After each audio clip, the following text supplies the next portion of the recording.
రావు గారికి దివంగతులైన మాణిక్యాలరావు గారికి వెళ్ళిపోయింది. మేబీ ఆ కోపం ఉందనుకుంటా ఆయనకి నా మీద, ఆయన టికెట్ ఇప్పించలేదని కక్ష కట్టేశారు.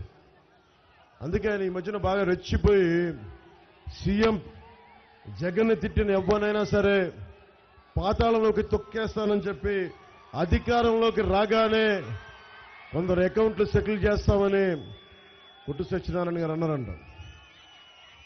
బాగా ముదిరిపోయారు సత్యనారాయణ గారు, మీరు డబ్బులు ఎక్కువైపోయాయి, మీకు మెదడుకు కూడా కొవ్వు పట్టేస్తుంది మీకు, అందువల్ల నన్ను మాటలు వస్తాయి. కొట్టు సత్యనారాయణ గారు, నేను జనరల్గా మనుషులతో గొడవలు పెట్టుకున్నాను, చాలా మర్యాదగా ఉంటా. కొట్టు గారికి ఒకటే చెప్తున్నా, మీ కొట్టు కట్టే సమయం అయిపోయింది.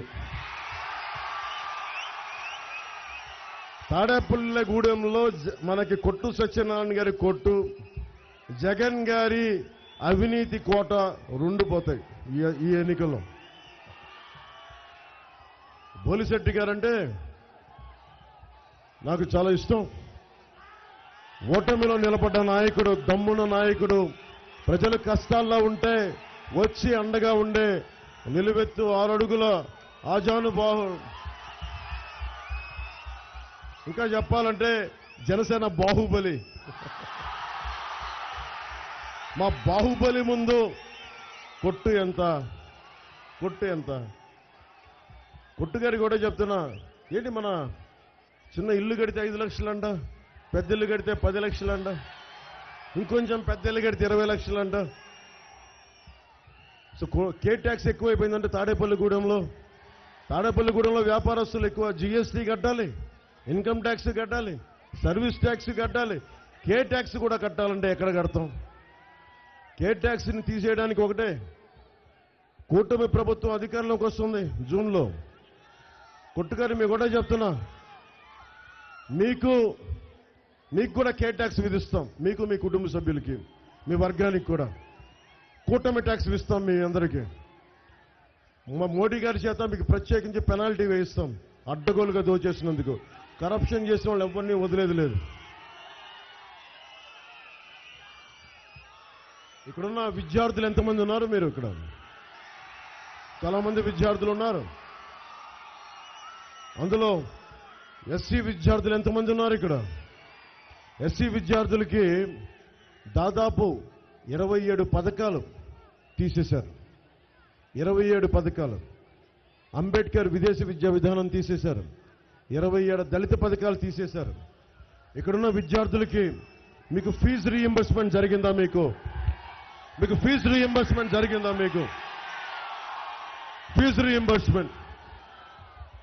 ఫీజు రీయింబర్స్మెంట్ ఇవ్వరు, కానీ కొట్టు ట్యాక్స్ అయితే విధిస్తారు మనకి.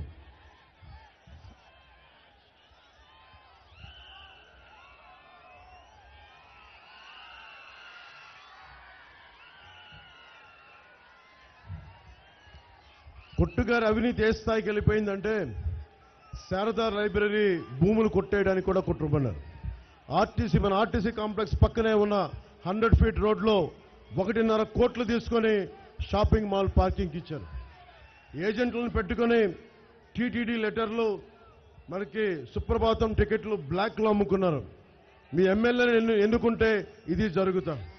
ప్రోటోకాల్ దర్శనానికి 15,000, బ్రేక్ దర్శనానికి 6,000, టికెట్ ప్రైజ్కి 500 రూపాయలు. దేవస్థానానికి ముఖ్యమంత్రిగా చేసి దేవస్థానాన్ని కాపాడమంటే ఈయనకి టికెట్లు పంపిణీ చేస్తా ఉన్నాడు, డబ్బులు అమ్ముకుంటా ఉన్నాడు. లేఅవుట్, కొత్త ఇల్లు, కొత్త వ్యాపారం, చిన్న ప్యాచ్లు వేసుకునే సైకిల్ షాప్ పెట్టుకోవాలనుకున్నా వీడికి కే ట్యాక్స్ కట్టాలి. ఇది మీరు చెప్పండి, ఎందుకు భయపడాలి మనం? ప్రతి నియోజకవర్గంలో ఒక రేటు కట్టారు. ఏ లేఅవుట్ వేయాలన్నా ఈ మంత్రి పెట్టిన రేటు 30 లక్షలు. ఒక దగ్గర బంధువు గారు కూడా పాప, ఆయన తెలిసిన స్నేహితులు నా దగ్గర చెప్పారు, నేను కొట్టుగారి బంధువునండి, నాకు కూడా 3 కోట్ల రూపాయలు తీసుకోకుండా విడిచిపెట్టలేదని. డిమాండ్ చేసి ట్యాక్స్ కట్టకపోతే అధికారులను అడ్డం పెట్టుకుని వేధింపులు చేస్తా ఉన్నారని తెలిసింది. జగన్ ప్రభుత్వంలో ఉద్యోగుల పరిస్థితి, ఉద్యోగస్తులకి జగన్ చేసిన ద్రోహం అంతా ఇంత కాదు. వారంలో సిపిఎస్ రద్దు చేస్తామన్నాడు, అది చేయలేదు. ద్రోహం అక్కడితో ఆగల. Permanent retirement account number accounts లో డిపాజిట్ చేయాల్సిన డబ్బులు మొత్తం ఈ గవర్నమెంట్ వాడేసుకుంది. సిపిఎస్ ఉద్యోగుల జీతం నుండి నెలకి 10% పక్కన పెట్టి ప్రభుత్వం తన వాటాగా 10% కలిపి ఈ పర్మనెంట్ రిటైర్డ్ అకౌంట్ నెంబర్లు వేస్తే అది కూడా వేయకుండా డబ్బులు తీసేసుకొని మొత్తం సిపిఎస్ వదిలేయండి, వారి వేసిన రిమిట్ చేసిన సొమ్మును కూడా వాడేసుకున్నారు. మీరు చెప్పండి, మీరు ఎవరికైనా డబ్బులు తీసుకొని వాడేసుకుంటే మన మీద చీటింగ్ కేసు పెడతారు.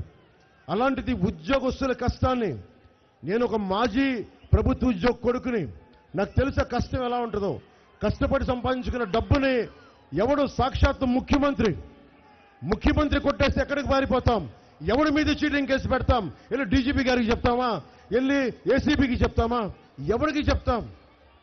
ప్రజా కోర్టులోనే వెళ్ళి నిలబెట్టాలి. ప్రతిసారి ప్రజా కోర్టు 5 సంవత్సరాలకు ఒకసారి వస్తాయి. 5 సంవత్సరాలకు ఒకసారి అది మీరు నిలబడాలి, మీరు తేల్చాలి.